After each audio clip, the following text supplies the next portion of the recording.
અમદાવાદના બાપુનગર વિસ્તારમાં સિગરેટ પીવા બાબતે છરી વડે જીવલેણ હુમલો કરાયો હતો। ગતરોજ રાત્રે છેલ્લા બસ સ્ટેન્ડ નજીક બનાવ બન્યો હતો। આરોપી દેવ રાજપૂત 3 યુવાનો પર હુમલો કર્યો હતો અને યુવાનને છાતીના ભાગે છરીના ઘા ઝીંક્યા હતા।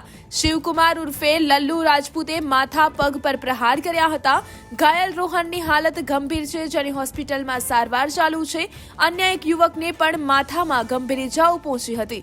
બાદમાં હુમલાખોરોએ કારનો કાચ તોડી તોડફોડ કરી હતી। પોલીસ આરોપીઓ સામે ગુનો નોંધી કાર્યવાહી શરૂ કરી હતી।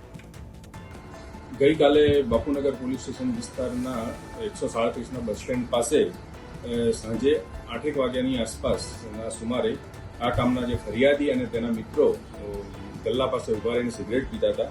એ સમયે આ કામના જે આરોપી છે શિવકુમાર ઉર્ફે લલ્લુ અને દેવ રાજપૂત ત્યાં આવેલા અને એમની જોડે અહીંયા સિગરેટ ઉભા કેમ પીવો છો એ બાબતે બબાલ કરી અને છરી વડે હુમલો કરેલો।